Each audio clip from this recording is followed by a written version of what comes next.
For the time that you stay with us here, then there's this side here now. This is a crocodile section. Okay, we have the about 5-year-old Nile crocodiles here. Remember that the farm is doing business with these guys. The farm exports the skins. The farm exports the skins to some other parts of the world. That is after doing the skin preparations.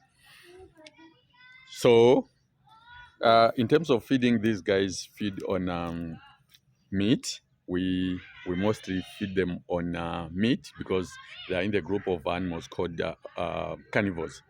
So most we give them. Chickens is what we feed them on, and you can see somewhere there. If you can reach, some are even opening the mouth there. Opening of the mouth in crocodiles means they are trying to regulate the body temperature. It's not that maybe they are happy to see you or maybe they're trying to trap something else as we traditionally believe. No. Whenever you see a crocodile opening the mouth, that is a sign to say it's trying to regulate the body temperature. And that process is called basking.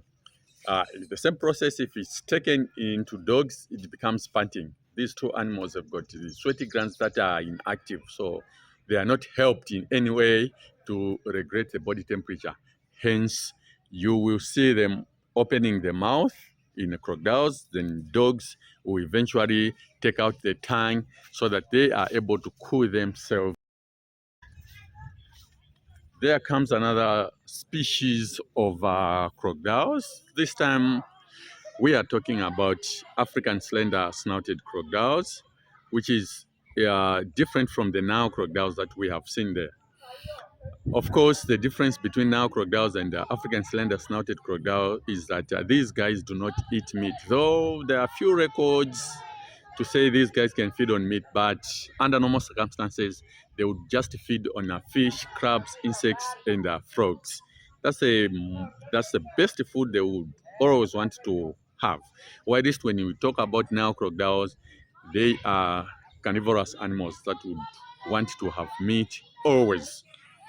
Then in terms of parentage, these guys are poor parents because what happens is the African slender snouted crocodiles would, of course, lay eggs, but there is no protection for the eggs that they lay.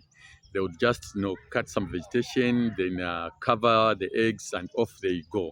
While these now crocodiles are good parents, of course, they will be able to protect the nest. They will be the mother or the father has the responsibility to look after the eggs until the eggs hatch. Okay, let's continue exploring this area, which is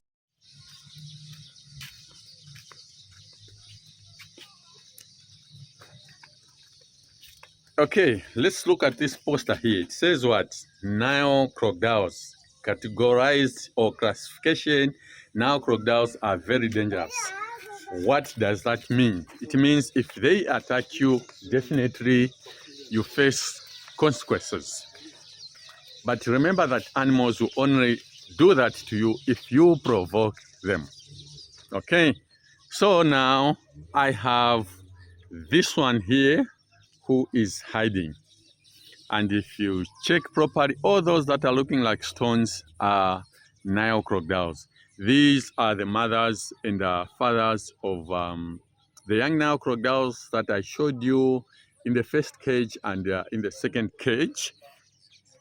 And what about this side? Oh, okay.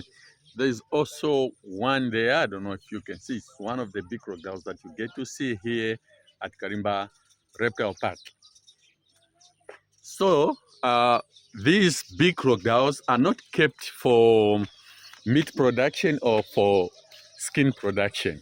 No, these are specifically kept for reproduction. We keep them so that they lay eggs, and then when they lay eggs, we eventually go there and collect the eggs.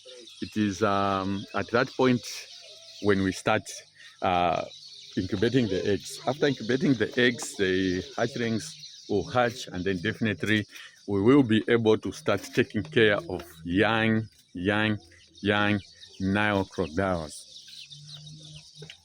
After growing up, like at the age of 5 going upward, that is when we will consider such crocodiles.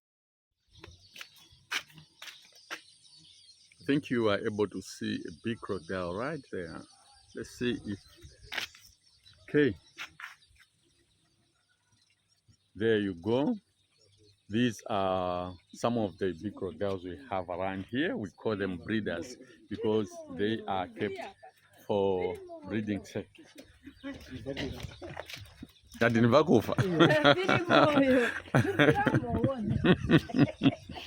Okay, there's one here.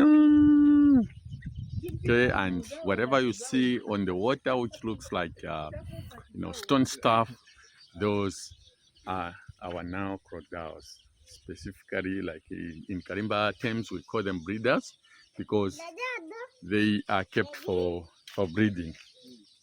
There's also one here with the green stuff on the back. That does not mean that it's so old such a way that it has started developing green stuff. No, it's coming from the water which is attacked or which is covered by water weeds. The green stuff you see there, that is water weeds. Okay, so this is a very important area, and these crocodiles are very important for us because without these crocodiles, then Kalimba cannot go anywhere, because these are the ones that will sustain the farm by giving us eggs so that we are able to incubate eggs and to have young crocodiles that we kill for meat exportation. Just check what is down there. Okay, that's one of our big crocodile, which is estimated to be like in 60s, 70s, somewhere there. Remember that the farm was opened in 1985, and these crocodiles were caught whilst they were already big.